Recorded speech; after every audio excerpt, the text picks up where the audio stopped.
This is a free app, no strings attached, and guided meditation, all that is supported by research. It is accessible, affordable, obviously, and it follows a CARES framework for the apps itself. It's comprehensive and root cause focused and preventive. It's simple, safe, scalable, sustainable, and secular. What does it do? Fundamentally, it trains attention, cultivates awareness, promotes distance from the thought itself. So what are we expecting it to do eventually is reduces mind wandering from the neuroscientific perspective, reduces mental distress, enhances well-being, and promotes relaxed alertness. What is the user engagement data? As you can see, looks like the world map is not appearing there, so it is just to show that there are about 2.1 million downloads across 227 countries as of July 2025. Today,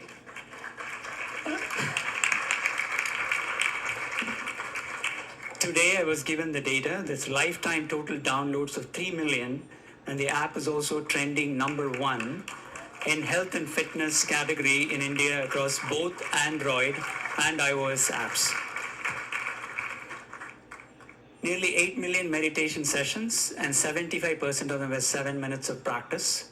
And user survey shows that in about 11,800 people, 57% were male among age groups. A significant number of them were young adults. And survey response, 55% of the users actually say that they'll be disappointed if they're unable to use this application. Again, remember, this is free guided meditation, which is available for everyone. So you might have seen this poster. This is too dense. I'm not trying to talk about it. It was displayed yesterday, and it's also there today, talking about the research that has happened in the last 5 to 6 months.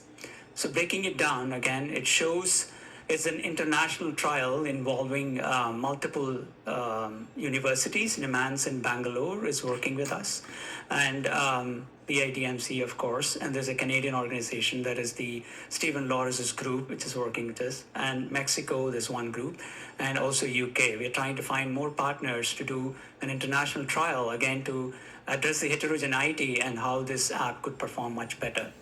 What we did was a simple pre-post trial with this premise that, what does it do with just one sitting, right? It's a one-time intervention. We targeted 1,000, but we have crossed over 1,500 participants or so, mostly focused on young adults. And we looked at a simple accepted psychological scale, that is SPAIN-P, SPAIN negative, and also SPAIN balance, that is the affective balance after that. And also we added a couple more questions about the aliveness, the energy, and the dynamism and the uplift in them. So what did we see? Overall, in about 1,429 participants, about 1,111 participants were students between the age of 18 and 21, and almost equally divided between males and females there.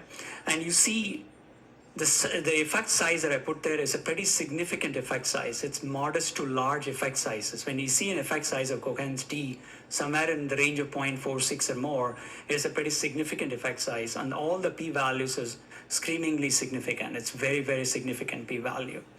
And it suggests that a single time meditation of 7 minutes can be effective for you. Let's say we have showed that ups and downs are very common. Instead of resorting to drugs or alcohol or cigarettes or whatever, just sit down and do this one-time meditation can quickly change all your negativity. For example, the first thing that goes away is the negativity, and you can really clear up your mind and start doing whatever you need to do next.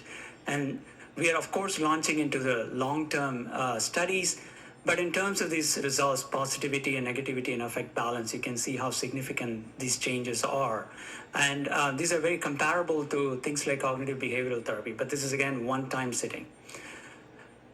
There's a reason why this could happen. When you look at this, EEG measures in over 64 to 128 channel measures, this was a colleague from NIMHANS who has done this work. We suggested that can you find out how long does it take to see EEG signatures of meditation when they start doing this breath watching, right? Or similar measures were done with another meditation called Isha Kriya. And it took only 3 minutes for them to show EEG signatures of meditation. It peaks at about 7 minutes and flattens about 14 minutes or so. So there's a reason why this should work. And we're also launching similar work with this meditation app.